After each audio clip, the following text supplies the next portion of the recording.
Kamusta po mga ka-surprise? Yes, nandito pa rin po tayo sa social experiment where hindi po tayo gumagamit ng internet. Ayan mga ka-surprise. Kamusta naman? This is my second day and ayun, ang na-experience ko po is yun nga, natulog po tayo without connecting sa internet, ganun. So, napansin ko mga ka-surprise, I think 7 in the evening natulog na ako. And ayun, naisip ko, baka ganun, ang aga natutulog. Like, di ba sa mga probinsya, mga surprise na ang aga natutulog ng mga taga-probinsya, ganun. So, naisip ko, baka naman magising ako nito in the middle of the night, ganun. Pero mga surprise, too much to my surprise, nagising ako around 5 in the morning. So, for me, ano na yon? It's like 12 hours of sleep, right? So, ganon, walang disturbance na naisip na napaginipan ko na kailangan kong mag-connect sa internet and everything, ganon. And ayun nga mga surprise.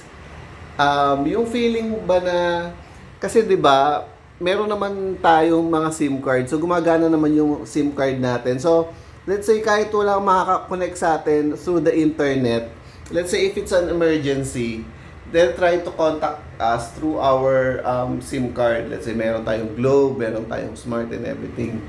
So ayun, wala pong worry gano'n na baka may emergency, may gustong mag-connect sa akin gano'n. Lahat naman po siguro ng kilala natin is meron silang cellphone number natin. So ayun, it's a surprise gano'n, mga surprise. So today is it's the second day na ayun nga na wala tayong internet and ayan, let's continue to do that. Pero yun nga mga surprise, syempre later on mag-a-upload ulit ako diyan, ganon. Pero yun nga, hindi ko naman naaliwin yung sarili ko sa internet para hindi ma-consider na nag-cheat ako sa ating social experiment. But for now, magbe-breakfast tayo mga surprise. If you've been following my vlogs mga ka-surprise, parang 3 days in a row na itong Hans Pork and Beans na ito na gumagawa tayo ng pizza in the morning. So, sayang naman kasi siya, hindi pa siya nauubos. Ayan o, may konti pa siya. So, ayun mga ka-surprise. Iisihan natin, morning pa lang po. Kaya, ibababa natin itong cellphone at magta-tripod tayo mga ka-surprise.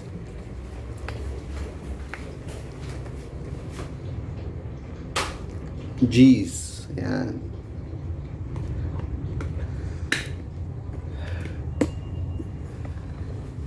So, ano nga ba yung ipe-breakfast natin? So, ayan. Mainit na to water natin, mga surprise. And, ayan. Magmamilo tayo. If you've been following my vlogs, mga surprise, ayan. 3 days in a row na po tayong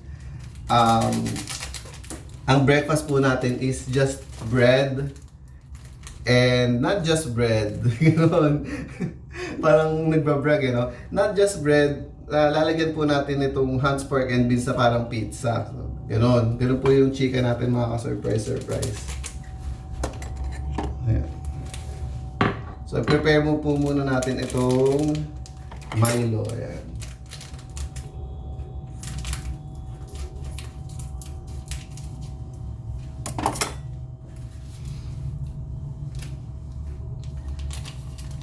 Ano pa ba yung mga na-experience natin ng walang internet? So ayun, may fear din ako na para bang katulad kahapon, di ba? Pag mga magdi-dinner time na nanonood na ako ng news. Ayun, baka fear ko mabore ako pag di ba kasi pag naging routine mo na manood ng news. What do you call this? So ayun, para bang inisip ko baka pag di ako nakanood ng news is para bang malungkot ako and everything.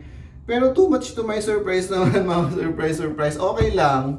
'Di ba? Paminsan you're away from, alam mo naman yung mga balita, 'di ba? Usually talaga mga bad news 'yan. So, hindi ko naman sinasabing masamang manood ng bad news. Kasi kailangan in touch pa rin tayo sa reality, 'di ba? This is reality, mahirap na talaga yung panahon.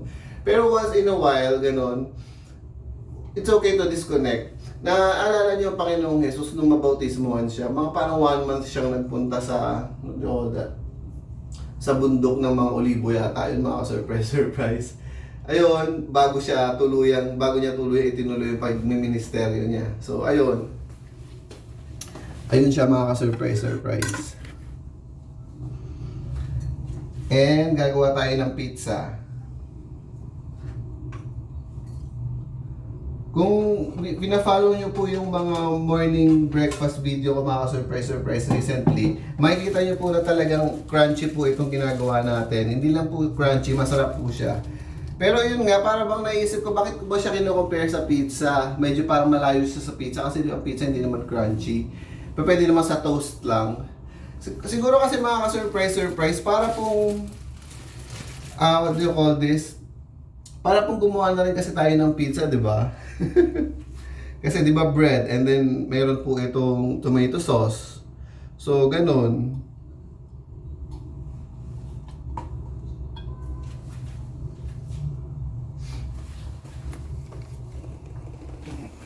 So, yan po. Okay itong gardenia na ano na ito, mga ka-surprise. And naka-sale pa ito.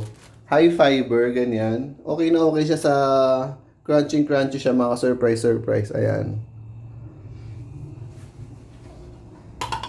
And then matatapos na rin ang mauubos na rin natin ito. For 3 days ko siyang for 3 days natin naging breakfast ito, mga ka-surprise. So wala na siyang beans. Mostly ano na lang 'yan. What do you call this? Mostly sauce na lang. Ayan.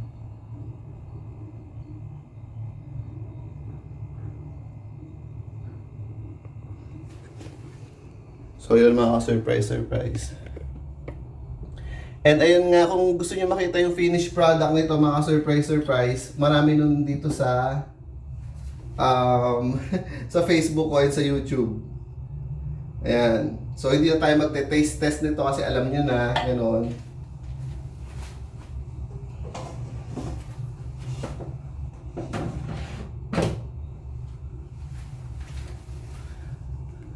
So ayan, for this, pwede na siyang 160 degrees na heat. Ayan.